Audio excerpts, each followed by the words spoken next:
This is an expressive practice sample. You have been asked to render a message for an introductory level high school theater class. The audience is a mixture of deaf and hearing students. You'll have a 1-minute warm-up followed by a 1-minute break. After the break, you'll begin interpreting or transliterating. The warm-up will begin momentarily. Alrighty, hello class. As you know, our next unit is going to be on William Shakespeare, also known as the Bard. I'm sure by now most of you know who this is. This is William Shakespeare. Can anyone tell me anything about who he is or what he did? Very correct. He was a writer. Specifically, he was a playwright. He did also write like poetry and stuff like that. He is very famous for it, but he was most notably a playwright, which is the word for someone who writes plays. So, does anyone know what country he is from? Yeah, that's a pretty easy one. He was an Englishman.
Real quick, I want everyone to shout out some different plays that they know are from him. Yep, Romeo and Juliet. That's a pretty well known. Macbeth is a good one also. Nice. Midsummer Night's Dream. That's kind of a hard one. It's A Midsummer Night's Dream. It's the dream of that midsummer night. Yep, Hamlet. That's a really good one too. I can't believe I forgot Hamlet. So there were different kinds of plays that he wrote. For example, the 3 main kinds of plays that he wrote were histories, comedies, and tragedies. So obviously, the histories were plays about historical events or historical figures that he was writing about. The comedies obviously were meant to be funny, and the tragedies were meant to be tragic. So, of the ones that we've shouted out, do you guys know what category the different ones you shouted out were? Like Romeo and Juliet, was that a history, comedy, or tragedy? Yeah, it's a tragedy. One of the most iconic tragedy plays to have ever been written or performed. Now, A Midsummer Night's Dream. What was that? Comedy? Yes, great job. And histories aren't like quite as well known, I think, but like they were in series. So like there was a bunch of them about one person. Okay, so does anybody know where Shakespeare was born? He was born in Stratford-upon-Avon, and he was baptized there in 1564. We don't know the like exact day he was born because they didn't keep records like that back then. But they did record when someone would be baptized. So, like typically the baptism would be pretty soon after somebody was born. So that's relatively the time he was born.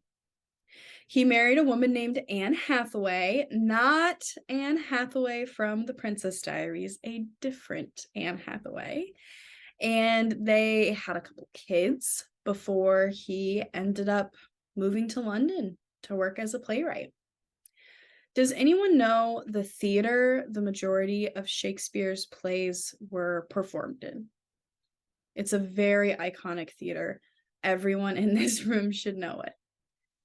Yes, it's called the Globe. It is a circular theater. It had like different tiers of seats, kind of like today. The poor people, the peasants, would stand just on the ground, and then the stage was raised. So they were like eye level, like their eyes were closer to being level with the floor of the stage, and they would be looking up at the people on stage. The Globe also had like different balconies surrounding the edges where people with more money would pay to sit. Even the Queen at the time frequently went to see Shakespeare's plays. So, notably, there was a huge fire in London, and the Globe did burn down. But it has since been rebuilt, and the Globe that we have right now is really similar to the way it was originally built. They tried to follow all the information that they had about it in order to copy it as best they could. So, yeah, Shakespeare's plays were performed in the Globe. Does anyone know how many plays Shakespeare is credited with having written? Yes, it was at least 38 plays and 150 short and long poems. We talked before about how he wrote tragedies, comedies, and histories. He wrote 11 tragedies, 10 histories, and 13 comedies. And I think Shakespeare provides a really good example of how to tell the difference between a tragedy and a comedy. This is the way I was taught. In a tragedy, especially in Shakespeare's time, ends with a death as a low note. And a comedy ends with a lesson, but with joy. So how are you feeling those last minutes of a play? That tells you if it was a tragedy or a comedy. So, does anyone know what else Shakespeare wrote besides plays? He was a really talented poet, like you can see that in his plays, but he also wrote a lot of sonnets. The structure of a sonnet is 14 lines with a bit of a twist, also known as a volta, around the 8th line.